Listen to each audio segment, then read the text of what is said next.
Yeah, it's interesting. We'll often have reporters now and other folks who will come touring our office. Have you guys seen our office? Not your new one.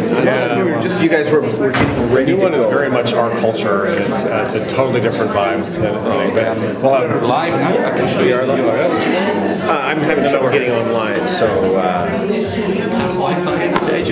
No, EduRoom, for whatever reason, my credentials aren't working, so. Try Central. I get Central, but when I'm with Central, I left my thing at the hotel. Is that him? I think so. Yeah, let's find out. I can tell her. Good to figure out how we Oh, no, it's okay. I'll be fine. I don't need it that much. So, but you can let him know. We're live now, but I'll get you. I remember the presentation was on somebody's, was it he? Yeah, I asked him. So we should ask him. I already asked him earlier today. I think he probably went there, but we can check. Yes, that was him. Okay, so we have him log in. And we That would be good. Anyway, we'll have stuff up. We use Windows all the time. We use whiteboards all the time. And people will be walking in the rooms and our stuff will be up on the whiteboards. We're like, people, come to the whiteboards.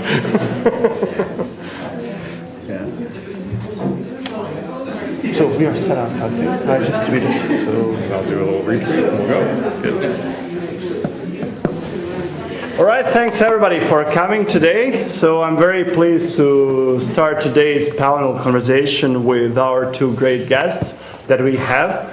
We have today with us Mark Miller, who comes from Civitas Learning. Mark is co-founder and the Chief Learning Officer of Civitas Learning, which is an Austin, Texas-based company.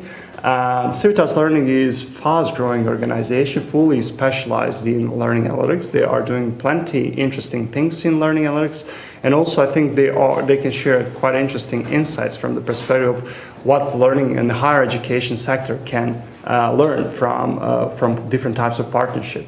Also, Mark brings a rich, really, experience in working with different higher ed institutions, but also his experience with Gates Foundation for several years, leading several of their programs.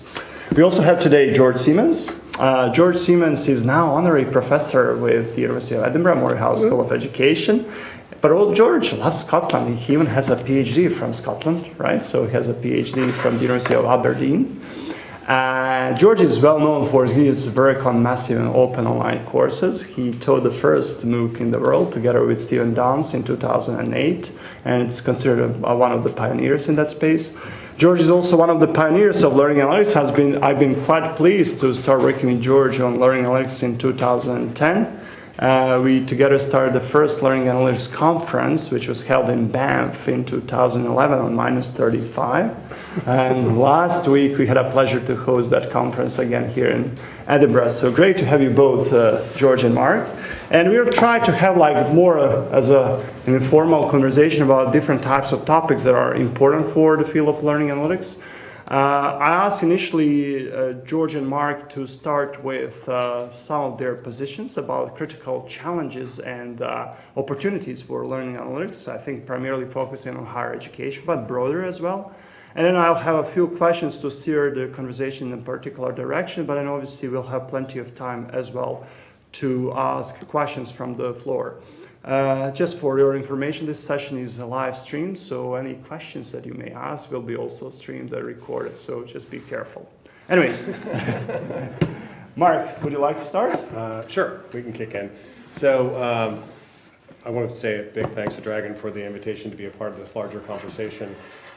The work we're doing at Civitas Learning, we founded our organization. I was coming out of the work with the Gates Foundation in really fueling work around trying to help more students learn well and finish strong on the higher education pathways. And one of the things that was pretty clear was there was a cavalcade of innovation in the education space and kind of a lack of a learning layer to understand what was working and what wasn't in both trying to help students learn well and finish strong. And Charles Thornburg and I, as we co-founded Civitas, the idea was, could we leverage the best of a SaaS infrastructure to harvest data from different sources, stage it in the cloud, and then allow us to use centralized data science talent Oh, okay. Use centralized data science talent to work in partnership with universities to be able to create the kind of analytics infrastructure to allow them to understand what was working and what wasn't, and especially to innovate with the kinds of analytics that would go directly to students, directly to faculty, directly to advisors. So part of our theory of work is that there is going to be a build out of kind of a hybridized digital infrastructure in the world of education, whereas people are using more and more digital tools. That allows you to pull together the digital footprints of students to create kind of a coherent story about how they go through their education journeys, and then be able to understand what's working and what isn't to help them learn well and to help them kind of take their steps through education and also into their next phases. And if you do that work well, you're able to do kind of two big buckets of analytic work. One is insight analytics, and the second is action analytics. Insight analytics is the ability to understand all kinds of information around student progression, to understand what's working and what isn't for them to kind of get through that journey. Two, to be able to do a whole bunch of research around curricular pathways and understanding of how the curriculum elements and what they're learning all fit together. And then there's a whole body of work to be done around understanding the kinds of policies, practices, interventions, and insights around the different kind of initiatives that are happening in the world of education and leveraging analytics to help inform those things. The second big bucket is around action analytics, and action analytics is the ability to get apps and outreach directly to students, directly to faculty, direct to advisors. Part of our kind of understanding is most of the data work in education right now is accountability analytics, is data going to legislators, data going to countries, data going to accrediting agencies, as opposed to data going to the front lines. It's not, right now the data orientation is not to get the data right to the student to help inform them, not to get the data right to faculty, right to advisors or tutors.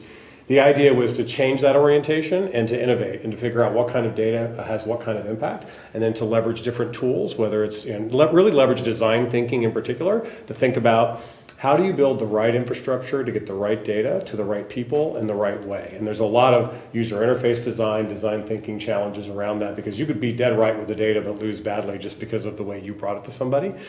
So our work began really about 4 years ago with 4 university and 2 community college beta institutions. And then after about 2 years of that work, we saw really nice effect sizes in both insight and action analytics. And we opened it up about 2.5 years ago to a broader set. We're now working with close to 1,500 campuses, touching about 6 million students. And we've learned a lot in doing this work. And we're doing both the kind of deep, rich insight analytics and also the action analytics. We've helped send close to 1.4 million nudges to students, both inspirational nudges and also intervention nudges. And so you learn about how you do that. And then the kind of apps you learn about what really works to kind of move students. What we've seen is that this is new work, nascent work. Anybody who tells you they have it all figured out, you need to run from immediately. And we called the organization Civitas Learning because it really is a community learning together. And what we've also found out is it's pretty important to bring together diverse institutions in doing this, because you have some institutions that have very different questions than other institutions. And so understanding the challenges they're facing and having them work together actually makes this a lot richer, because some folks are very focused on, for example, psychosocial and thriving. Others are very focused on helping students overcome life and logistic issues. Other people are very focused on the academics.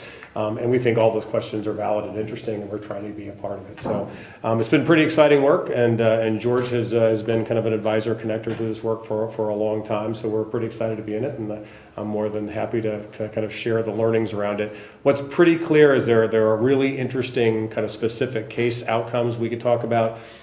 Technical infrastructure, data science learning that we've done about how you do this, especially the kind of innovation around the data science and doing the kind of work we've done around data availability segmentation and derivative variable creation and all that. But probably some of the most interesting work is the cultural work. And what is pretty clear is this is a big cultural change in the higher education space, and we're learning a lot about what that means, all the way down to how students want the data, how faculty want the data, and how we're going to organize it and structure it within our education community. Great, thanks, Mark, and again, I'll just say thanks to Dragon for organizing this and giving an opportunity to spend some time chatting about learning analytics. I think from my end, a couple things, and so Dragon asked to talk a little bit about challenges and trends and concerns, so to speak. So I'll give a little bit of a background on how we sort of got here, and then talk a bit about what I see as some of the challenges that are emerging that are most relevant from a researcher perspective. So the 2011 is when we held the first Learning Analytics Conference, as Dragan already mentioned, and Dragan was the program chair for that, and he's the president of SOLAR, the main overarching body around learning analytics research globally. And we basically brought together a small group of individuals that had a really broad background, and it's that background that's been very helpful to us as a discipline. And so we had individuals that were psychologists, computer scientists, we had educators, we had people that came from really a breadth of different fields and domains. And so this unique combination ended up making a less structured field than you often find. If you go to a computer science conference, there's a certain type of a mindset or attitude that existed, whereas if you go to a learning analytics conference, there's a breadth of different views and opinions that aren't all within the same domain. So it's a less sort of a homogenous crowd than you often find in academic spaces. And that served us very well. There was an organization, Ryan Baker, who was, I guess he's on his way back to the US now, but he started the International Educational Data Mining Society. And they were around a couple of years before we started, before SOLAR initially kicked off with the conference. If you attend one of their events, and Ryan's very clear on this as well, it's much more focused on a very specific view of what analytics and data mining contributes to the education sector. So it's more of a traditional academic domain, and it's a very important partnership for us. Ryan and I have done a number of articles together on how IEDMS and SOLAR can connect and collaborate. But that's just by way of a little bit of background. We came together not to solve a specific problem, the way that IEDMS does, which is looking at the use of data from a research lens.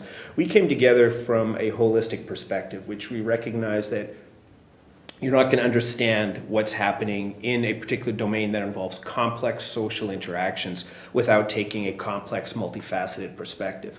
And so if you look at our proceedings compared to some of the other organizations, you'll see even this year's was a terrific example where it included everything from technical methods for making sense of data to social systems. It included analysis of individual group-based activity and so on. So it was a very broad overview, a holistic approach, I should say. Now, by holism, that doesn't mean that it has no practical ground level use, because it certainly does, but it at least reflects that there's multifaceted views of the phenomena or the problem that we're trying to understand. So that's a little bit of background in terms of the learning analytics domain. It's something that is more than just the application of business intelligence to higher education, which is a bit of a challenge. Some individuals I've spoken with have basically looked, well, we're trying to, just do to education what was done to business through BI methods. It's different because partly the holistic aspect is central, and secondly, understanding how social systems work and function takes a slightly different lens. You can't model and reduce everything that happens in a social science to humanities. In fact, an example, or what happens in a tough, rigorous academic domain, you can't model that directly in education. In fact, the example that I think probably best suits is if it's a model in the physical sciences, it's most likely a metaphor in the social sciences. So you have to architect or create things differently than you do just applying what's happening in a rigid domain. There's other aspects too, in that learning isn't just a cognitive process, so it's more than just optimizing the cognitive capabilities of the student. There's a lot that's involved around improving the potential for that student to have a sense of self-confidence. Just read a study yesterday, which is really quite fascinating. It looked at students who had received inflated grades that weren't accurate and deserved when they were younger in their grade. They were 3 times more likely to succeed later on academically when those false crutches were removed. So there are things that we can't quantify, like confidence and self-esteem and a range of other things that we need to account for in any kind of an analytics model that we do adopt. So that's the point with learning analytics, and that's why it makes definition so hard, is because it has multiple components that are involved.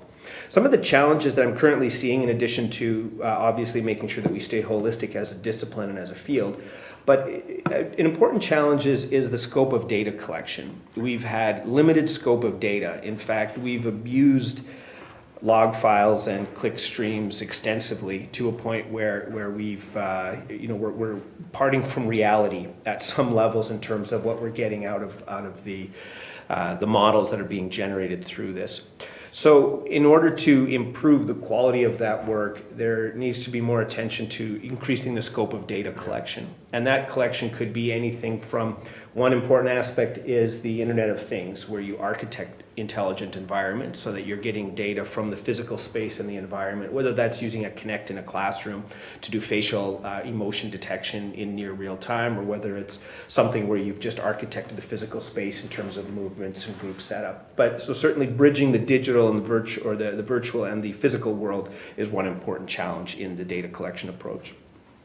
Second important challenge is the specific type of data that we're getting a hold of. And a challenge that Phil Winnie, who's been active in the field, has identified, it gets down to this N of 1, that learning analytics has to be focused on an individual student. We're often, we hear academics talk about MOOCs in particular. We've got an N of 8 million something or other unique logins or patterns of behavior. And while those unique logins are helpful and that N is nice, at the end of the day, it matters what happens to that one student that you're working with or one student that's being targeted. And so as a result of that, even though models are helpful and you can get a certain clustering of behavior patterns, there are things I think that we're going to get through physiological data capture that are going to be much more valuable than just relying on the current clickstream or log data that we've been utilizing. And so what I mean with that, and some work that we're doing within Link, is around wearable technologies. I think there's significant potential. We don't quite know what the potential is yet, but so what is the relationship between states of arousal that can be detected through, let's say, an E4, a wearable device, versus heart rate, versus some indication of increased levels of excitement or blood flow or whatever it is that you're looking at. So integrating, collecting that broader data capture would be the second key challenge that I think that we face, is getting beyond the data we're using now. A third challenge, this will sort of be my final point, is getting at the multiple types of data that we're collecting. Meaning, what is the existing data that we get either through student information systems for creating models of our students or student profiles, to learning management systems, to the physiological data that I was just referencing. What's the impact of that? Because really the value is there's an exponential value point gained each time you broaden your scope of data capture. And this was the original goal of what at that point was called total information awareness post 9/11 in the US. Poindexter led this thing to integrate data across multiple databases so you could better identify the bad people in society. Obviously there was a huge outroar because people didn't like this in 2001. It was very intimidating to have that happen. So instead what they did was dropped it, but by that I mean they just did it without telling anyone. And so now you have NSA and other organizations doing this work in secret. But the idea is still the same, and we face that from the analytics end as well. If you know my health data, with my education data, with my commute, with my income, you can create very accurate models of my stress level, even the types of physical illnesses that I'll have based. So each time you add a new data point to a cluster, you increase exponentially the value of that data. And the same holds true when we're starting to look at adding physiological, location, Internet of Things based data with LMS and so on. You have this explosion of potential insights. But bridging those and bringing them together meaningfully, that's the third big challenge is how do you integrate that data so you have a central point to be able to understand learner activity. Great. Thanks very much, George and Mark. Those are really comprehensive statements. So for me, it's now hard to ask any questions. So I guess I can stop. We should just go. I need a coffee anyway. No, actually, I'm trying now to perhaps take a bit more positive stance to learning analytics and maybe try to discuss about some potential examples. You would actually point that learning analytics is doing some good job, right? And improving higher education or advancing our understanding of learning. So if you can just basically point out to one or two examples that you think they are quite interesting and everybody should be aware of those. Yeah, so I'll give you two or three. Just real quickly, we've got one of our partners really got into the notion of being able to use outreach analytics in the front line, especially with online learning, and in particular with folks who are new to the online learning space and people from the kind of the post-traditional student. We're seeing in the United States is probably the majority market is now a post-traditional learner. I think that the 18 to 22-year-old is only about 22% of the market now. And so people with very different backgrounds are going into the education space. And so one of our partners at very large scale, one of the things they did is they deployed a tool called Inspire for Faculty, which gives them an analytically fueled heat map of their students that builds engagement models per class. And one of the things you saw was just having that data gave them the ability to become kind of their own student success scientists and try different things to change engagement levels. And probably the most successful experiment is one set of faculty started doing mindset research. And so they started testing the kinds of messages that could be sent to students based on triggers, but especially based on times during the term. So for example, they would send a message right after the beginning of the term, especially to students for whom it was their first online experience. It would be like, I know this is your first online course, but students like you have been successful. Here's the kind of things they've done. Middle of the term, they'd send a message like, I know these are the dog days, dig in, it's worth it. Here's the kind of things to do now to stay up to speed. 2 weeks before the end of the term, they would say, time to finish strong. The most successful students start studying for their finals now. Here are the kind of things you should focus on. But what they found over the course of 2 or 3 semesters was that kind of mindset messaging, especially if it was well-timed and triggered, had huge effect sizes. And they would see anywhere from a week to 2 weeks worth of engagement just from one message, one piece of outreach from faculty members, which we kind of knew. But the thing I liked about it is they were testing and trying, and they saw upwards of almost a 12 percentage point bump in course completion, an 8 percentage point reduction in drops. They saw much more engagement with the curricular resources, with other students and connections. So real kind of powerful outcomes. And the idea is get the data to the faculty so they can innovate with the students. We had another app that went directly to students in picking their modules. And this is a tool called Degree Map. And what Degree Map does is take a student and look at their credit accumulation and where they are in their educational path. And basically, give them a visualization of here's what you've completed, here's what's in progress, here's what's left. They call it the Wheel of Progress, which, by the way, the students love the Wheel of Progress. In fact, one of their biggest problems was at the end of a term when they finished courses, they had what's called the refresh crash. And the refresh crash is when they finished their courses, they would just hit refresh, because they wanted to see the wheel go up, right? They wanted to see the progression they were making, which is kind of great because they want the reinforcement. But then the second big thing the app did was it was time to plan courses. They would click on plan courses and it would look at where they were in their path and then look at the modal pathway of students who've been successful in that degree major and come back and give them at least a recommendation. A student like you at this stage, here's the next set of courses you probably should take. And the idea was to at least give them a default. Now, why that's important in their context is they have a majority of their student population are first generation and middle and low income students who don't come from families where they're heavily scaffolded. And so a lot of them are getting course recommendations from places that probably aren't giving them good recommendations. So the idea that at least they have a default recommendation that's based on successful students became pretty important. And then if they were thinking about changing majors, it would actually look at their credit accumulation and do a match against all the possible credentials at the institution and stack rank them based on where they were and where they could be, and then give them the top 10 they'd be farthest along in. And they can click on any one of them and get a side-by-side. Here's where you are, here's where you'd be if you change majors. Here's a cost difference, time difference, course mix difference. And then it linked to Burning Glass to show them the career option difference. So if you change majors, here's the jobs in this degree, jobs in that degree. What they saw in rolling that out, one is they rolled the app out voluntarily. They basically said, if it's useful, use it. And the students took it up like crazy. In fact, they thought they were going to have to train the students. Absolutely not. When they rolled out the app, the funniest thing was the students basically were training the advisors on how to use it because they were just that comfortable. Second most, to me, one of the most powerful things was it fundamentally changed the conversation with their tutors and their advisors because the student would do all kinds of work on their own. And when they came into a face-to-face meeting, it was a different conversation. It was no longer, where am I and can I do this one thing? It was, I've done 15 kinds of iterations of this. I think this is the best one. Let's have a conversation about whether I should change majors or not. So it changed the conversation and made it much more informed and kind of data rich. But in the long run, what we saw is that the students who had this kind of an infrastructure with hardcore propensity score matching had upwards of anywhere from a 3 to 9 percentage point bump in persistence and graduation rate. And basically the more they used it, the more they stuck with it, the better they did. But the thing I love about it is they iterated with the way in which they used it, how they rolled it out, and they kind of pulled it in. And I could go on. We have all kinds of different case studies around it. But the thing I like about it is especially the focus on getting the data to the front lines. We have a strong belief that the part of our goal right now should be figuring out how we democratize the data and get the data to people to kind of manage, at minimum, participate in their own rescue, and at best become the captains of their own ship to kind of be more entrepreneurial learners, if you will, if they're going to drive it. And that's a different way of approaching the data than thinking about some of the other challenging ways people would want to use the data. George? Okay.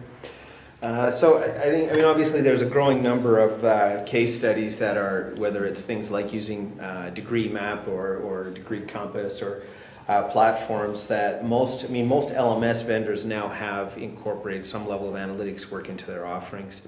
And I think we're just going to keep seeing more and more of that. And the interesting thing about it is it's just making simple data available to students and to administrators can have an impact, because a lot of cases faculty just don't know, or administrators just don't know where things are at. And so it's the level of ignorance about student performance and student progress at a holistic level. Like in our course, we know how our students are doing typically, but in broadly across, broad overview of how is their experience academically, how are we functioning as a system, there's few people that have insight to that because the data is kept in disjointed spaces and we all sort of hold a little piece of it. So the benefit of analytics then, even if it's simple things like exposing to students a social network that they're a part of and the impact that social network has on their prospect of successfully completing a course, low-level activity like that can potentially generate significant results. One project that I'm involved with, which is part of a grant with Smart Sparrow, is where we're looking at rethinking the degree completion process for students, especially around STEM education. And we're looking at the underrepresented population most significantly, because that's the group of students that have cognitively they're capable of graduating, but they don't have the support system that helps them graduate. And a lot of that social support. So students where you have both of your parents and both of your grandparents rooting for you and helping you succeed, you have a much better chance of getting to the point of completing a course or a program. The students, though, who don't have that extended family support are at a significant risk. So with Smart Sparrow, the approach is using something that's a rough formation of adaptive learning. Adaptive learning, personalized learning are sort of two huge buzzwords right now, but the general idea is that you have an adapted pathway through curriculum with Smart Sparrow. Other platforms, you might be familiar with Newton, which similarly have an adaptive approach through a set of resources or curriculum, but they attempt to, at some level, account for what a student knows and then to help give them sort of the content that they need to know next. One of the things that drew me to working with Smart Sparrow, and I should say as a disclaimer, I'm on the board of advisors with Smart Sparrow, so that's just a random point. I don't get paid, so... So what happens, though, is a student then emphasize, or the Smart Sparrow model emphasize the prevalence of the teacher.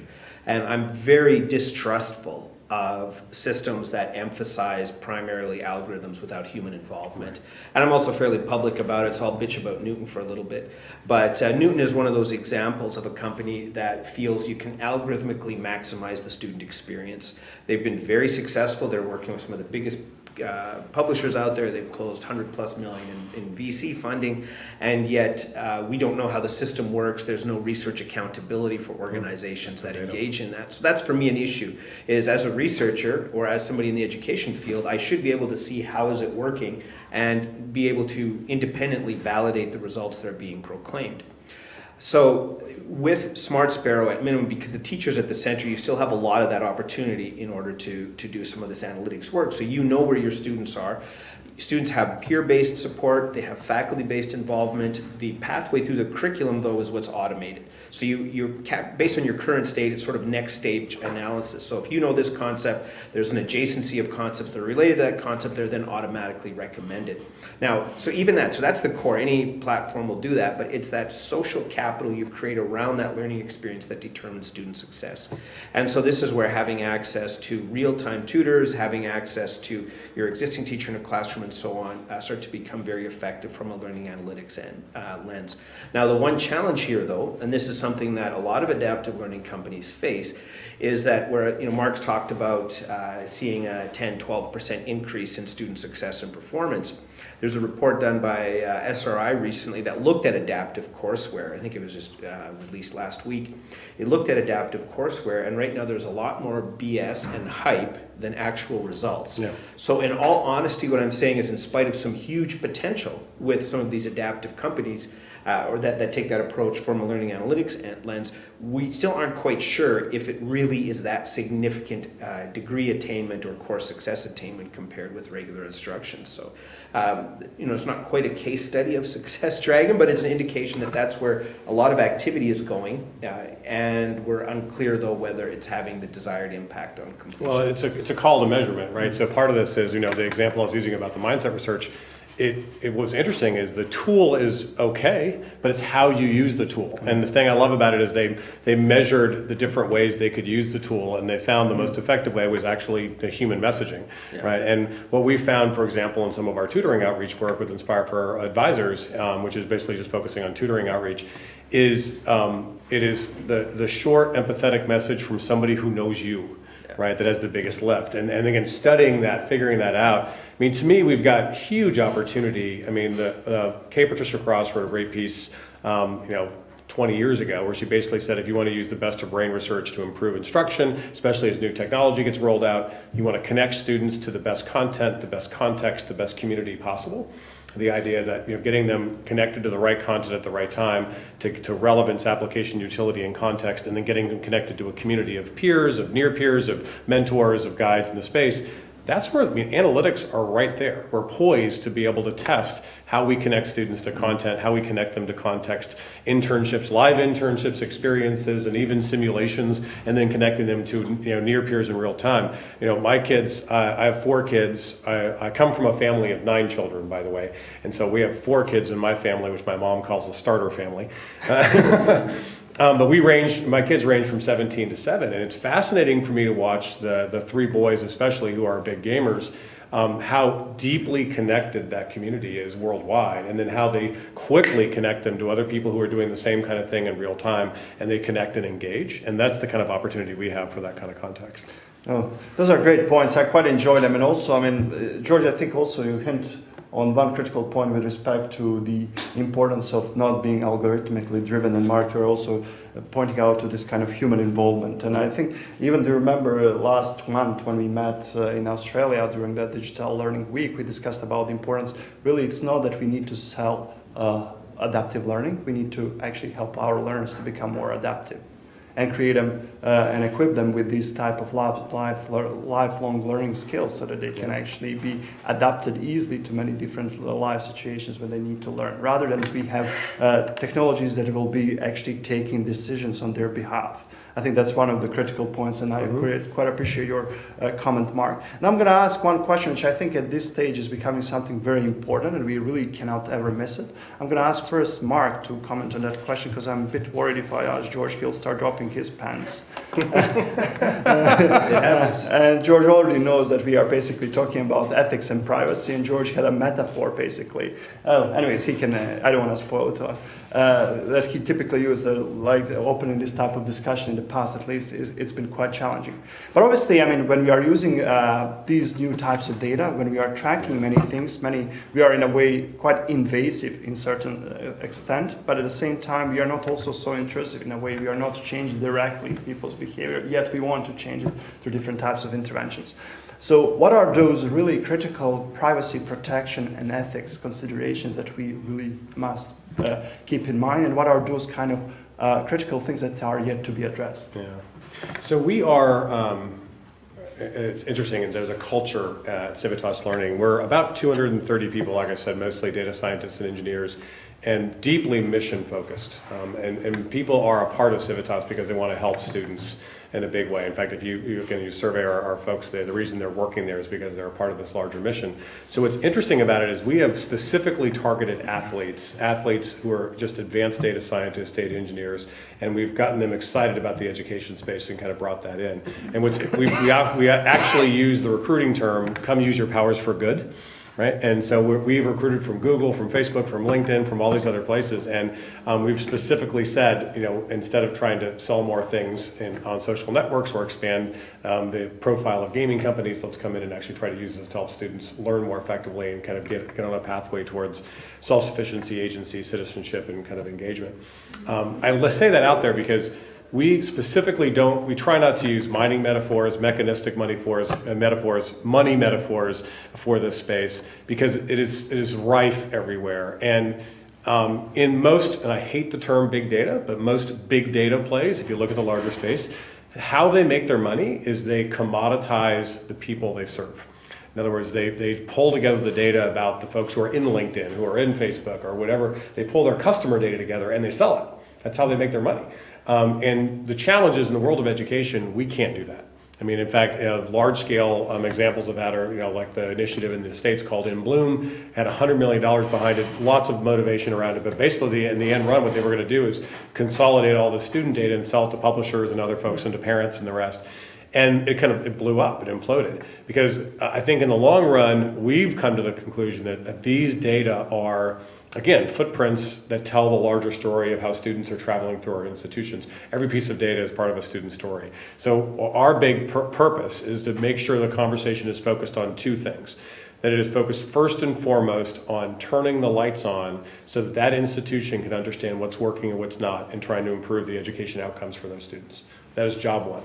And then if that's the purpose of the data, that is a positive, productive purpose of the data. Second is to democratize the data, because we think far too much of the data is being spent on accountability and kind of outcomes orientation, sometimes funding, and as opposed to getting the data right to the very people who need it. So the students, to me, I think it's borderline unethical not to tell a student the information that they need to be able to understand. We're sitting on mountains of data that could help them make a better choice, find the right learning resource, connect with the right learning material. And if we know it, we should figure out how to send it to them and do no harm in the process, right? Make sure that we do the design thinking work to figure out the right way to show them that data. And we can talk about some of the design challenges around that. But to me, if we can develop the kinds of, and we've had 4 or 5 data symposiums just on this topic in the last 6 months where we've wrestled with this. We've said, if we can kind of make sure that our policies around the use of data are focused on radical improvement of the education experience and 2, getting data to the front lines so that faculty and so students can actually have the data they need to work their art. I mean, I'm really passionate about this. I think, except at the graduate level, at the undergraduate level, most faculty members are the equivalent of battlefield surgeons. They're highly trained professionals who are walking into a data-poor environment and doing the best they possibly can do. Because, and especially in the US, many of them are walking in and they barely have a class roster that's up to date, much less detailed information about the learners they're working with. And the idea is that there's not a doctor out there that wouldn't rather have a chart on the patient to understand this person's allergic to penicillin, right? This person has this kind of a tendency or has this kind of a background. The idea is, can we give that professional more information to work their art? We're not saying that what they already have isn't great. I'm fantastic. Great faculty members have always used data. They've used formative data, summative data, eye contact, body language, personal relationship. This is just another set of data that they can then weave in to work their art. And if we, in some ways, I think, have the ethical responsibility to get those professionals better information so they can work their art. Now, if you focus on those things, I think that's the positive direction we're going. What concerns me to death are 2 big things. One is the kind of nefarious, creepy versions of using this data, which I think that's where getting students into the conversation and others into the conversation really matters, because I think it's not about targeting them for advertising or targeting them for manipulation in some way. And the other real challenge around this is a sloppy use of this. And in fact, part of me thinks if you're going to use it in a sloppy way, please don't use it. Please don't turn it on. Because I'm just thinking about the at-risk student who is being shown a predictive model that says, flashing red light, you're from a disadvantaged background, but you want to go on a STEM pathway, but our predictive model says you're not going to be successful. So we're going to show a flashing red signal that says our predictive model says you're not going to be successful in STEM. It's going to kill them. It's the opposite of that thing you were just talking about, where they were showing good grades and they kind of went the other way. I would say let's innovate with better data that says maybe the way to show them that data is to say, a student like you who wants to go on a STEM pathway, here's your next milestone. You pass this course at this level, you will double your likelihood of succeeding.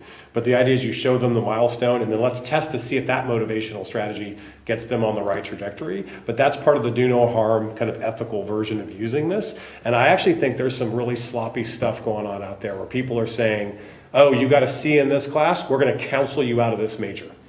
Okay, we're going to say you shouldn't be this science major, you should go into this major or whatever else is going to be. And I think that is the exact wrong way to use this, and we have to have those kind of larger conversations. Great points. George, would you care commenting without dropping? Yeah, I'll keep the pants on just this time. I think that privacy is a big issue around what we do with it. Probably the best solution to privacy is openness and transparency. So it's kind of this idea that I had a colleague who's from Finland, and he said the naked saunas are a great way of conducting business because no one has anything to hide.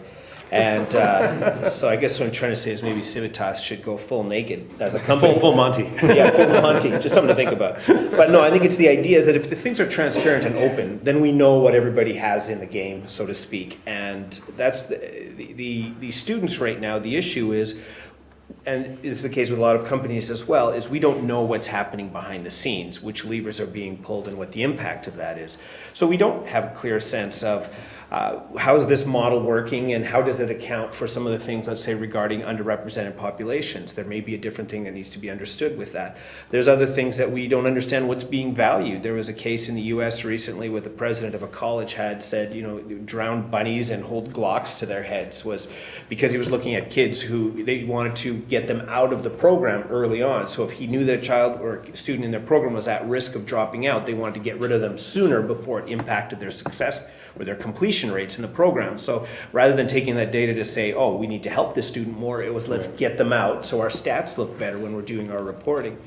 So those are the kinds of things. My worry with data like that and with privacy and ethics is that there's an entire, let's try to say a different approach. There's ethics that happen at multiple levels. The one level is what's the appropriate use of data with our students, and that is things like giving them the feedback that they need, anonymizing their data when researchers are involved, making sure that private and personal data isn't being incorporated in that and so on. I mean, that's relevant. The other aspect that we don't hear about as much is at the algorithmic level, is who's being sorted and do you know who's being sorted? Because a lot of the impact with analytics is that it's what you don't get that's more important than what you actually do get. And one example of this is Deloitte did some work with a series of hospitals, and the Wall Street Journal had an article on this several years ago, and what they ended up doing is it costs about $1,000 for an American health insurers to determine if someone is a good insurance risk. That's the blood tests, the long interviews, the whatever else that they have to do.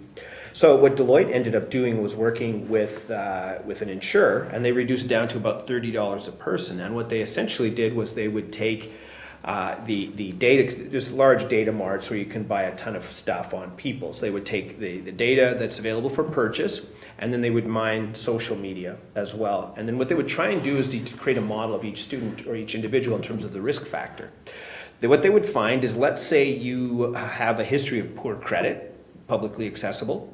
If you have a history of, whatever where you lived, you owned, you rent, again, data that can be purchased. Then there is how far is your commute. So the longer commute, the more stress and so on. And so they would build these models of individuals, and then they would add in social media data. So it would be stuff like, oh yeah, I just ate a Big Mac, or oh, I'm so hungover, I drank a bottle of tequila.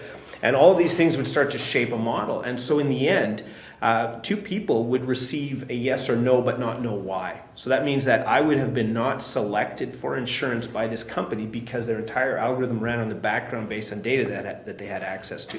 That's the ethical thing that I'm worried about more, because that's more sinister. The ethics that says, we did this analysis on you, George, here's the output, and I might be like, whoa, that's like, okay, I don't like that.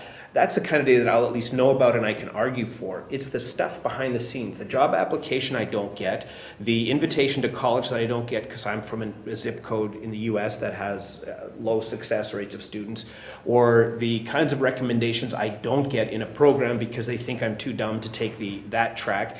Those are the more concerning privacy issues. I mean, on the one hand, I call it ethics. Privacy is about using my data well, and being able to use the data that I've agreed or consented to have it used, but it's the ethical issues around being deselected and never knowing that I was deselected and didn't even have a chance. Right. Great points. Thanks very much. And obviously, I mean, some of this conversation related to ethics and privacy also leads us to another important critical challenge, I think, for the field of learning analytics, and that's the validity of our methods, right? That we are using. Many people typically associate validity of some of our methods to say different machine learning and other type of data crunching. But I think we are talking here about other types of methods that are commonly used to test different technologies, different types of interventions, etc. We all know how hard it is to run randomized controlled trials in education, but at the same time we are also kind of witnessing this era where we are kind of having this kind of whole movement of the death of average, right? And for the first time when I engaged with some educational psychologists 5-6 years ago, they told me we are making all these assumptions on students on average, yet nobody's on average. Right. And so how do we actually deal with some of these methodological challenges? Because I know on your end, Mark, you're quite concerned because you're running a very successful business, but at the same time are also very concerned with the validity of the work that you are doing. On the other hand, George, you're quite concerned of the validity where the entire field is going and also kind of combining these different types of methods that are traditionally used in educational research or at all other areas that we've been using in learning analytics. So would you like to comment a little bit on that?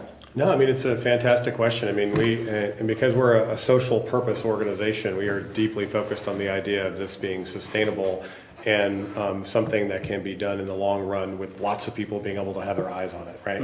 Our data scientists, I think they are frustrated by some of the simplistic stuff that's out there when they're trying to do their work at the highest level in the right way. And there are different kinds of validity. One is there's just basic rigor around how to kind of do this methodologically the right way.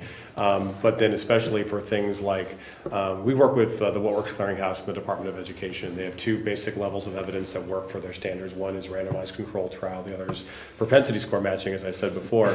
We've actually contributed to that. We actually contributed, we have a patent pending on a version of it called prediction-based propensity score matching, where for every institution we work with, we don't do just summary statistics. We actually have a student-level prediction for every single student at the institution. So literally, when you're doing your analysis, if you find a trend, you can highlight a section of the graph and say active student list, and up will come the students that actually fit that profile, and you can sort them by risk level and do specific targeted kinds of outreach.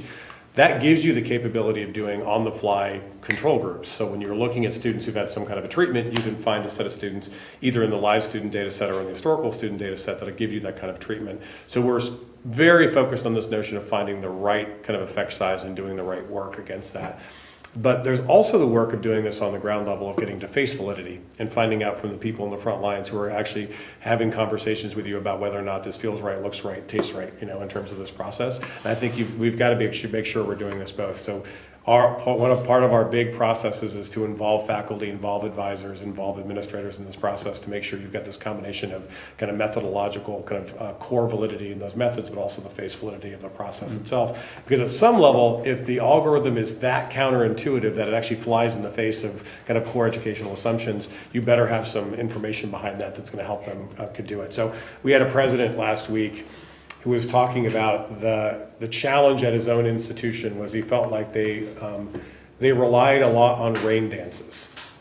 And what he meant by that was, for years they had these traditions about things they thought worked, and in his mind, it was definitely cultural. They did it and something happened afterwards, and he called a lot of them rain dances because they would do it and then somehow at some point rain happened, and so that kind of got pulled in. They thought it was the rain. He goes, I have a feeling we're doing a lot of rain dances. He goes, and I want to use the data. So he goes, and the session was called The Art and Science of Student Success, and he goes, we have a lot of art. He goes, I want science in there too, right? So we have art and science kind of working together in this process and then having the conversation. And part of this is the search for the idea of, I don't know if you've read the book Epic Measures. So that there's a neat book, Epic Measures. Epic Measures really talks about this idea that they used deep data science and data itself to actually go after long-held beliefs in the World Health Organization about where they directed aid. And what they found was a lot of the data was total nonsense, and it was actually made up stuff, and millions of dollars was being directed to different health needs around the world and literally impacting the life and death of millions of people. And by going after this, they flew in the face of deep folklore I mean deep folklore in the medical community in a place that is supposed to have this high scientific rigor. But because this deep folklore is in there, they would never challenge the assumptions of these places. And this kind of radical, kind of leader, a couple of leaders actually, went after this and actually used the data to confront the folklore and redirected the World Health Organization funding all around the world, and probably have single-handedly saved the lives of millions of children in the process, because they were willing to kind of challenge the folklore around that. And the thing I like about that is because they had the data, they were able to then use that kind of methodological rigor to find out what's really happening in this situation. I think the world of education has a lot of incredibly well-meaning, passionate people, but I also think we're crazy if we don't think there's a lot of folklore that's probably in the way of this process. And so there's probably a ton to learn in this process and try to bring that to bear. So it's a combination of all of that work, and like I think George said it right, it's going full Monty on this so we can all kind of look at it. Is going to make us a lot better in the process. Great, thanks. And I think from a research lens, I'll talk about validity the way that, that you'd expect in an educational context at least. So there's really two things, and all of you have heard this, but the difference between validity and reliability is critical to understand. So validity at a basic level is, does it measure what it says it measures, and does it do it accurately? Whereas reliability is, how consistent are those measures and activities. Learning analytics as a research space is new, and my argument would be that going forward we're going to see quantitative research, qualitative research in learning analytics, or some variation of whether it's data intensive learning research or whatever you want to call it. I'll use the word learning analytics now. So I'll say that those will be three spaces that we're going to see emerge, and we don't have all of our methods quite figured out, and we don't know how accurate we are and what that means. And that's not unusual in a social system. If you look, for example, at psychology, which is a field that has some affinity because of their use of complex social related data, but it's also the issue that arises with the validity of their measures and their models. So one of the things that recently blew up in the psychology field was publications that 90% of studies that are well regarded, heavily cited, they're not able to replicate them. And so there's a huge attention being paid now in the psychology field. There's actually a site that's devoted to replication studies in psychology. And I think, I'd recommend as president of Solar that he pays a lot of attention to building replication studies in learning analytics. But the issue is that when you have 90% of studies that have been accepted, that are taught to students consistently, they're not able to replicate them, there's a serious issue with the research lens. And so that's where from a validity end that I'm looking at it is, we're now starting to accept things at a base level that says your social network positioning determines how well, or it contributes to how well you learn. In some ways that's become a narrative that's a part of the field. But I'm not familiar with a lot of replication work in some of those studies and how much context impacts that. So psychology, going back to that, one example that was just blown up or at least causes a lot of confusion now is it used to be the idea of ego depletion. This is sort of the marshmallow test that you might have heard, that if you give a kid a marshmallow and you say, eat this, but don't eat it, if you don't eat it for a couple minutes, then I'll give you 2 marshmallows, right? And if you've probably seen this on a video, right, a kid will sit there, these poor kids, right, they're just like, they're twitching, all of a sudden one will just grab it and pop in their mouth, it's like, screw it. And, now the idea with ego depletion is that each time you exert curtailing a natural response, you deplete part of your future ability to be able to resist. So throughout the course of a day, the more you have to exert this control of natural activities, it'll diminish as the day goes on. You become weaker and weaker. And so this is a theory that is sort of foundational in psychology, and all of a sudden it's been thrown up in the air because of issues with replication. So I guess I'm trying to get to from a long perspective is that validity in learning analytics relies on a few things happening. One, it relies on recognizing, and I think this is the right way to go, others will likely disagree, but it relies on us recognizing that learning analytics is a separate research strand. Right now people say, oh, it's quantitative, but it's not. It's something very different than just a quantitative research methodology. It's not qualitative either. So it's this third sort of pathway from a research lens that has to happen first. If we get to the stage where that is accepted and that's the norm, then it's about starting to focus on replication of existing research projects and making data publicly available, as Mark has been suggested for others to take a look at and to analyze. And if we can do those two things, then I do think that the validity of our measures at minimum will be evaluated and confirmed or be challenged. But that's a unique aspect that we're going to be able to do with learning analytics that we haven't been able to do with a lot of traditional education research, because collecting data on large populations of students is contextual and it's expensive. I'd love to follow up on that and get your take on this, George. Todd Rose's book on the end of average is, obviously hitting a lot of people on this whole notion of trying to get to the end of one, right? And what we've seen typically in our institutions is where we don't have a set predictive model we walk into an institution with. We have learned that having one-size-fits-all predictive models is a recipe for disaster, that you end up with kind of bucketing people in ways they shouldn't be bucketed. So the idea of creating institution-specific predictive flow models really matters. In fact, we even go beyond that. For each individual institution, we end up with about 25 to 35 federated models based on data availability segments and a host of other things.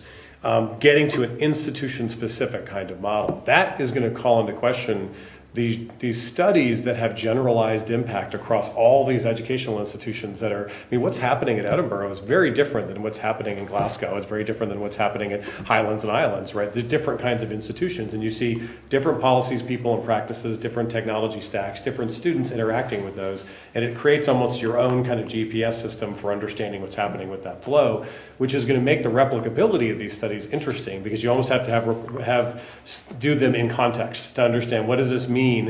So taking that driving tip and using it in downtown Edinburgh is then different than using it in the rural Highlands, right? If you're going to do that. That's one issue. And the second issue is this idea of the idea of being able to kind of take that validity to the level of letting people kind of innovate with it and share it with each other and kind of drive the replicability. I totally get the notion of validity and reliability around this, but I think if we're going to share this research in the way we're talking about sharing it, I think we're going to be able to get to a place of research interaction we've never been able to get to. And I think you're going to get a lot of individuals probably finding very different results in very different contexts, which I think is going to start a different kind of conversation. I don't necessarily think we've got the natural spaces for that dialogue. And just a concrete example of it. Some of this work is theory testing. I'm coming in, I have a specific theory, and I'm going to test it in this context. Some of this work is inductive exploration, right, where data comes up and I have to figure out what's happening. Is that a spurious correlation? Is that just, is that, whatever that might be. And I don't even think there's a standard vocabulary for that in education research right now to kind of figure out the difference between the inductive work and the deductive work as we're getting it in. And I'd love to see venues like SOLAR kind of more broadly connected so that research can be kind of accelerated and connected. Does that make sense? It does, and I think I would say two things on that. One is, I think that all of education is just a big-ass if-then statement, right? Yeah. Like, it really is. I mean, it's about the sense that if these contexts exist, then these variables exist, and if these variables exist in this context, then these outcomes be anticipated. But we haven't done that well, and partly it was you couldn't run the same study locally every time. It was expensive. Yeah. It took people, personnel, and it still does, but we can definitely do localized research that is relevant to a context rather than getting to the generalizable end. And this is a bit of the challenge that Phil Winnie and others have talked about, is the idea of, you do want large data sets to build your models, test your models, and so on, but you have to get down to an N of 1. And something that Ryan mentioned during his talk yesterday was he looked at an LMS provider that had run one model and then had decided to take that model and just apply it to every setting. And so if you don't have a feedback loop in your existing models that don't grow intelligent over time and over use, you're really missing one of the big opportunities in that regard. So I think that would be the first point, is this idea that all of education is really a massive if-then statement, and we need to start thinking contextually and I think we have a lot to learn from complexity science as well. The second thing is more lamenting. So I've been involved in education specifically over a large number of years, and I'm dismayed that the education faculties have done so little with learning analytics. Like, it drives me nuts. This is the one opportunity for education faculty to ramp up and get on par in terms of rigorous quality of research that we find in other sister disciplines. And yet I'm finding, and this is more and more the case even with SOLAR, we started to find that the people we had the best connection with were people who had a learning sciences, computer science, informatics, information sciences field. So, and that's regrettable, because the people who are closest to the ground to the experience of the teacher are the ones that should be very vested in this. And so I'm sitting here thinking, like, learning analytics, which has a unique opportunity for educators to contribute, is actually going to become the domain of a different breed altogether, because the education folks have literally ignored the discipline as it's unfolded. Yeah. Those are some excellent points.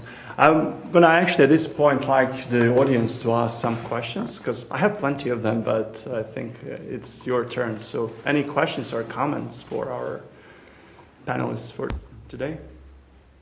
Hamish? Sort of a comment, I think, but I would value any other observations. I mean, I really like the do no harm metaphor, injunction. It does seem to me that there are circumstances where there's stuff that students shouldn't know, and teachers shouldn't know because they wouldn't, both groups, know how to interpret what they're being told. But, you know, I think that's what you said. Yeah. If you want to say anything more on that and how you could help teachers to understand these things. So I think, part of it is that design thinking work. We talk a lot about it. This is the coming together of data science and design thinking.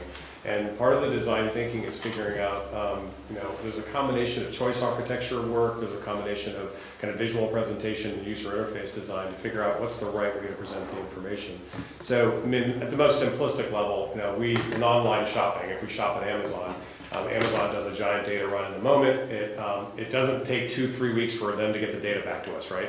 Because it gets us back data within a second. It only takes longer because of our bandwidth, right? And they do the work of figuring out the right way to get us the data. So they don't present us back a spreadsheet or a dashboard, but they present us back what? Pictures, right? People like you who bought this also bought this, and they bought this, and they test that, right? And they can actually show you behind the scenes that the impact that has on their consumer behavior. In fact, their entire profit margin is based on their ability to cross-sell, upsell in the moment. What we're talking about in that idea of kind of showing them the most impactful information in the moment is figuring out the way we bring the data to people. And that's a combination of the ethical argument about do no harm, but also figuring out what's the best visualization, what's the best kind of nudge, the best kind of resource, who to connect them to kind of make that work. And I think that's testing work, where we have to actually be willing to do the work to figure out what has the right kind of impact for those students. And that means, like I said, I think the idea of being able to show them their next milestone is quite powerful. We're already seeing that in some of our context. And that's something, and I think we should be thinking a lot about the notion of do no harm until unless we know if that's going to be a good thing, let's get them that information. If we know it might cause problems, let's test it and figure out the right way to show them that information. I am quite worried about a number of folks who are, one, they're not even really using learning analytics. They're using their presupposed assumptions to set triggers. If a student gets this grade in this course, that means they're not going to succeed. I'm going to take them there. They don't even have data. They just have an assumption based on it, and they're triggering it, and then they're actually testing the outcome of their assumption, and they're calling that analytics. And that's not analytics. That's theory testing in the worst way, right? What we're saying is, first of all, use the data, and then look at the family of things you could do because of that to kind of drive some kind of change, right? So the most concrete example of that is we can do course analytics to look at the impact of grades within courses or grades within modules, as you would call them. And we've found that grades have huge signals within programs. So if a student is taking an advanced composition course in their first year and they get, they get a mid-tier grade, like a C, for example, they might pass that module. But what our data is showing in some universities and some degree programs, that's called a yellow flag course. And what that means is a student who gets an A or a B persists and succeeds and does well. But if they get a C, in that major, what happens is it's like a time bomb.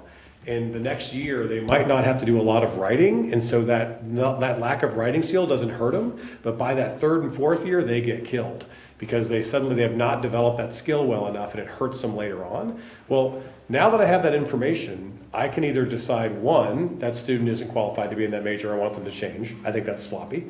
Or I can say, I'm going to nudge that student before they take the class and let them know, I know you're an accounting major and you don't think this composition course really matters, but you know what? This is going to count big time your junior, senior year. So buckle up and really learn this and get an A or a B.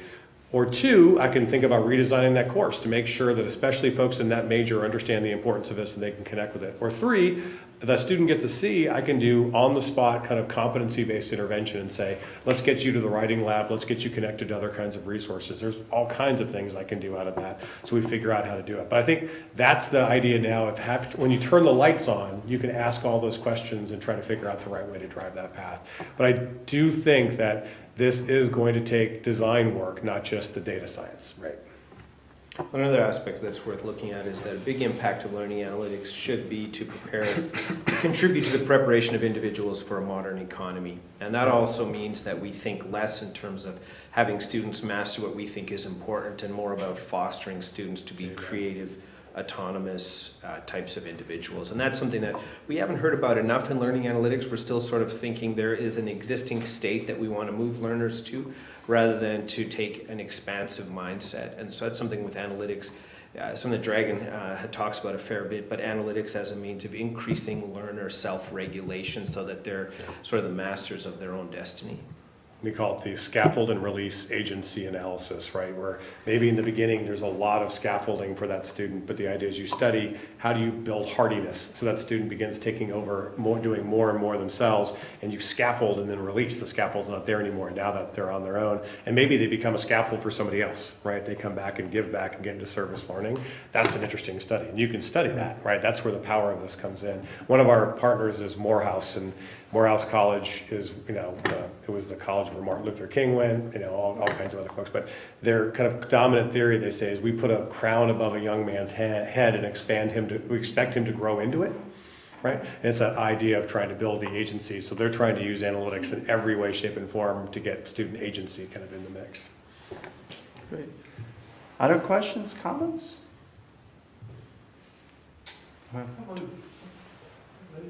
Related to development of those analytical models, often I've heard the common joke that all data mining solutions come with a PhD. Basically, in order to build something, you need to dig so hard to do that. It takes so much specifics, adaptation, and so on. When you develop a system, a product like some LMS with embedded analytics, how good actually those analytics can be, given the specificity of each institution and how it's even it seems to me it's almost impossible to build a product, a big product that works for analytics that works everywhere. How adaptation is done?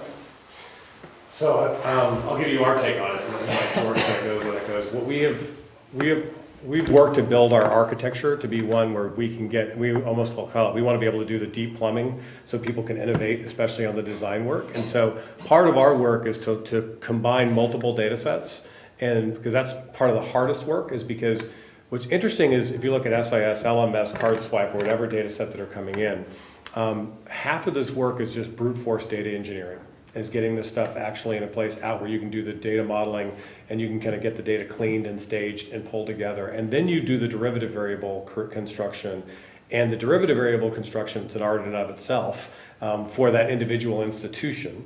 And then you've got to test the derivative variables to see which of those have the biggest impact. And then you look at the data availability segmentation, and then you create the models that work for each of those segments and federate them. And then, by the way, you build it into an architecture that can be refreshed on a regular basis so that every term as new outcome data come in.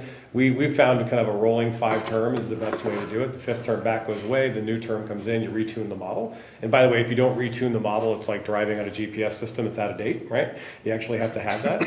So this is about 4 years of learning about how to do this at what we call a production quality learning analytics infrastructure for an institution. And for an individual institution to do this, it's probably $2 to $3 million easy if they're going to do it on their own.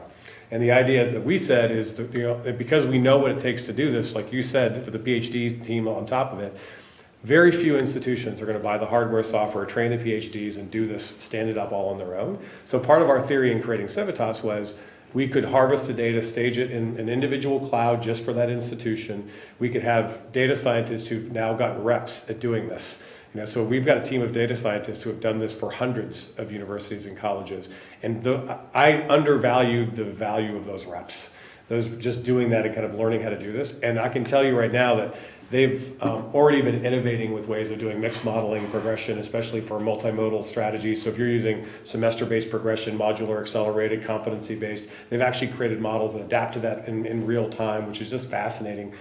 But what we've found is absolutely the harder part is getting elegance in the ETL infrastructure piece and drawing the data from the different places and cleaning it and staging it. Far harder than the model building, way harder.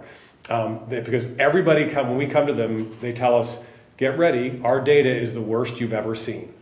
and they're always right. When you get on the ground, it's amazing that just how bad the data is. But the data don't get better till you use it. Once they start using it and they get value out of it, they suddenly start cleaning up all kinds of stuff in their kind of data infrastructure.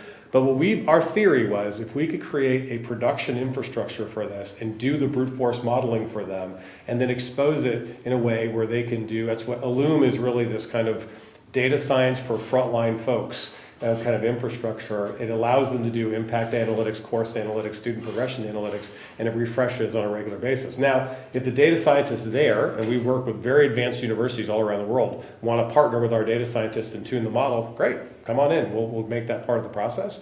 But part of this was to create that kind of infrastructure for the institution, because what we found is there's not a one-size-fits-all model across the institution. You actually have to create your model, and we call our first application Illum, because literally the first time we turn it on is the dimmest it'll ever be, right? The more you use it, it gets brighter and brighter and brighter, and your model should get better and better and better. And the more you do work, the more you learn, the brighter the information gets. But I think part of what this is going to be is trying to create elegant infrastructures for folks to be able to do this work. Now, we do that to create an ecosystem so people can now innovate on top of that.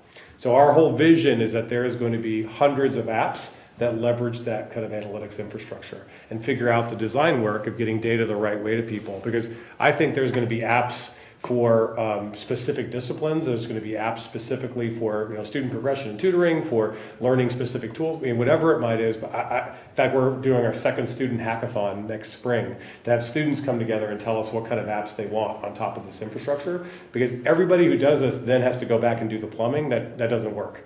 We're going to have to, I think, having kind of a common infrastructure is going to give us more of an ability to make that kind of easier for folks to be able to use. I think the real energy is going to be on the app layer. And I know George's way of thinking on this is we've got to figure out a way to kind of make that process exposed enough so people feel confident of it so they can innovate on top. So part of what we're doing is creating data marts and kind of the ability for folks to take that data set and then innovate in their own. So if advanced data scientists want to do their own thing, they can do that. And we're doing that with a number of our partners. It's not simple work. It absolutely is not simple work, but it's to do this right and to do it at scale, you've got to kind of leverage a lot of collective impact with getting those kind of folks working together. But I can't understate the importance of the brute force work of ETL, just getting the data out of the system. It's a lot harder than we think. Sure. Thanks very much. We had one more question. I think Mark's just answered the question I was going to ask, which was how might an institution get started with data analytics? And that sounded like a good answer, unless you've got anything you want to add. No, I mean, our work is all about that. Our work is all about trying to work with the institutions hand in hand, and figure out how we make the most of their data infrastructure. Great, we can take one here and then... One step further, how do you educate academics to actually use the thing? Yeah, I think part of it is, it's a great question. I think part of it is engaging them in the conversation and getting them to be part of the kind of student success science process. So part of this has been giving them tools that allow them to kind of work their art. And helping them understand that this isn't about telling them what to do. This is about giving them a source of information, allowing them to innovate. And so that has been part of our process, to involve the academics from the very beginning. And that has been pretty helpful, because what's pretty interesting is in a lot of other places it seems to want to tell them what to do. And I'm not going to name names of different products. I think what our goal is to actually just try to show them information that might be useful and then ask them what else they want to see. So our head of design comes out of the design school at Stanford, and her big thing is to work directly with those constituents and do ethnographies literally and find out what kind of information would you like that would help you in this process. I will tell you the threatening thing is that most academics and folks are so used to data being used for evaluation and control and not being used as something that actually will help them, that you have to almost, it literally is a detox program to help them understand that this is going to be used to help you, right? And allowing them to have that information and kind of use it to kind of innovate within their experience, because it just hasn't been used that way. Most data work in higher education has been accountability analytics, and K-12 it's even worse, or primary, secondary. And I think we've got to change, part of our culture shift is to fundamentally change that orientation and say that we're trying to create action analytics and get data to people who want to innovate with it in that way. But they're going to watch our walk, not our talk, right? We can say it all day. They have to actually see us do it. Sure. George, will you comment to this? Or? I think from a faculty end, probably the biggest thing is it has to be practical and useful. It has to be something that they can implement regularly.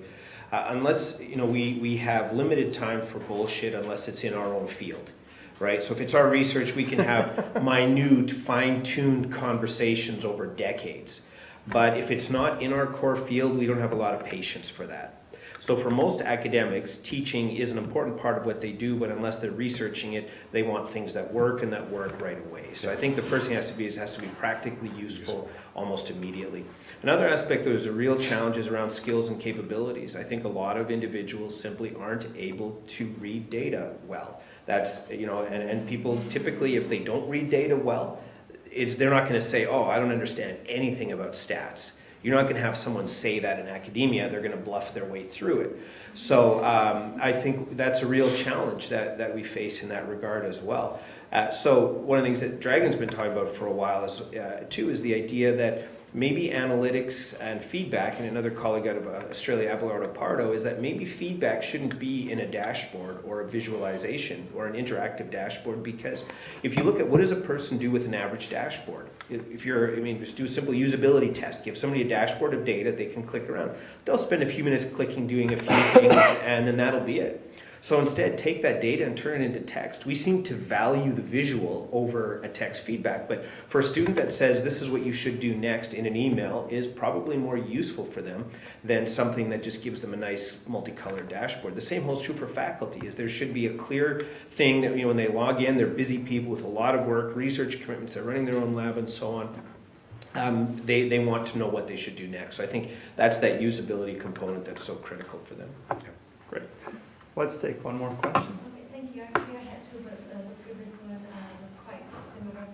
My first question over here was, how do you see perhaps in 10 years, in 20 years, the role of educators or teachers, their role in terms of student-teacher relationship? Because I think if we go with the flow with the learning analytics, it fundamentally changes how teachers and students interact in classrooms with the access of student data, just not only what happens in this particular classroom, in this particular course, but throughout their entire life.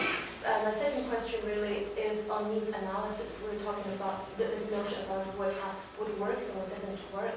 So as educators, do we really have the right to prejudge what works and what doesn't work, because it's super context-based? And it's almost a little bit, I think it's a little bit complicated. So on one hand, we want to foster students to master the student autonomy, the learning autonomy. But on the other hand, it's almost like we figure out what works best, and we are paving the way for them. So we sort of tell them what to do next. And how does that work? I'm just a little bit confused. Sure, so on the first one, I'll say, I think it's impossible to know where we're going to be in 10, 15, 20 years. I don't know where I'm going to be tomorrow, but for a lot of instances, I think the reality is if somebody is talking more than a few years out, they're full of it because they don't know. And especially right now, one of the big X factors is the development of AI and machine learning approaches. So even in knowledge spaces, we used to think it would just impact physical labor, but that's changing. So the short answer is I don't have a clue what an educator is going to look like in 10 years.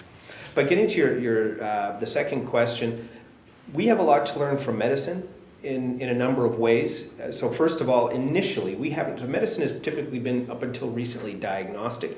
What's wrong? Let's fix it. So even though you could say that there's certain medication that will work on the majority of the population, it's still the physician's responsibility to ensure that that works locally. So I'm not saying do away with generalizable research or generalized views, because that's helpful, but we need a range of generalized views that can be applied differently in local context based on the needs of a particular student or a particular classroom. So that relationship between, yes, this is what the research says in education, this is how it's applied locally, I think that's an important one to look at. So that diagnostic history of medicine has some good lessons for us. But the new trends in medicine have even greater lessons, I think, for us in academia, and that is a transition to whole person well-being. That wellness, wellness is assumed as the target rather than healing from illness. And that takes a developmental approach that starts early on. So it's not that you wait until someone's sick and then you do something. something. Instead, you start with an educational developmental approach on the benefits of mindfulness or the benefits of physical activity, and the list goes on. That's a transition that's happening in medicine now. We still haven't even gotten to a diagnostic framework that takes generalized knowledge for local instantiation. We still have to go through that process, but I'm really hoping that we can get to that positive developmental wellness mind-body distinction in much quicker order. Yeah, I couldn't agree more. I think, I know what I hope. I hope that as these data become more available and people begin to innovate with them the way we're talking about, more and more the instructional process is less information transmission and more catalyst. Right, and I think we've talked about that for the last 15 years, about the idea of kind of creating, of course, there'll always be times when great lectures are wonderful, and there are times when internships really are the best thing, and there are times when group work can happen. Part of it's tuning those experiences and figuring out what we can do online, what we can do in different kinds of settings, and figuring out how we optimize that for different kinds of students. But I'm hoping that faculty and students themselves have the ability to kind of catalyze those environments and actually create a different kind of trajectory for learning to improve it and make it more impactful for the folks who are doing it. What I absolutely hope is that we get a lot of the noise out of the system. In the United States, just to tell our troubles out loud, we talk a lot about academic issues, but if you look at the data, most of the students are leaving not because of academic issues. They're leaving because of psychosocial, or they're leaving because of life and logistic issues. And we're doing terrible things with students sometimes, where there are a number of students who are ending up taking classes they don't need, spending money they don't have with student loan money because they want to keep on financial aid. And so they're ending up leaving. We have, in the United States, our student loan debt is now $1.3 trillion. It's bigger than all the mortgage debt combined. It's bigger than all the credit card debt combined. And most of that, if you're a middle and low income person, you're more likely to leave higher ed with debt than you are a degree. Now that's the kind of stuff that we fundamentally have to stop, and what I hope is with the use of analytics and the right kind of resources and the scaffolding of choices and choice architecture and the rest, that we can end a lot of that mess in the system, so people are making better choices, and especially first generation and low income folks have the choice to kind of go on that different journey. I was a first generation student who went through higher education and went through community college, university, went through to get my PhD. If it wasn't for unbelievable faculty members who scaffolded me along my journey, I did not have that from my family. I love my family to death, but there was no college knowledge, right, about how to succeed. You juxtapose that with my kids. Every single one of my kids had a UT Austin onesie on in the crib, right? Heavily scaffolded and ready to go on that journey. So at minimum, what I'm hoping is that we can create a virtual scaffold for those students who come into higher education from backgrounds where they don't have a lot of college knowledge, and we can help them successfully navigate to kind of get there, because we're moving from economies where only some people needed post-secondary education for our economies to work and for them actually to thrive as citizens, to a place now where most need to go through some kind of post-secondary experience for our economies to thrive and for our societies probably to have educated people who can live well in these societies. That in human history, that is a fundamental shift. The fact that we're moving to a time where most people need that kind of advanced education to be able to make good decisions about their lives, to be able to be good citizens, and be able to thrive economically, we've got to get better at helping them succeed on those pathways, because it's been kind of a rigged system for a long time. If you're in the kind of aristocracy or the high end, you got through, and if you were in the middle and low income, it was a lot harder.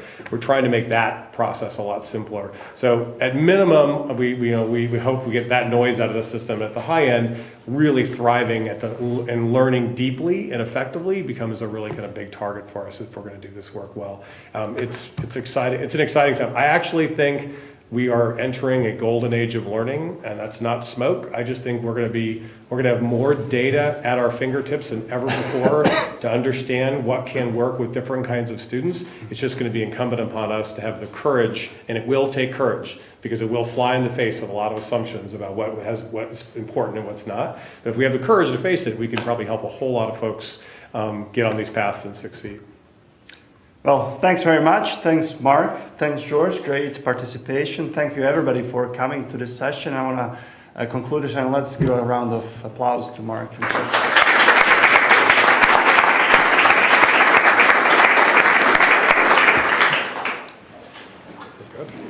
Thanks.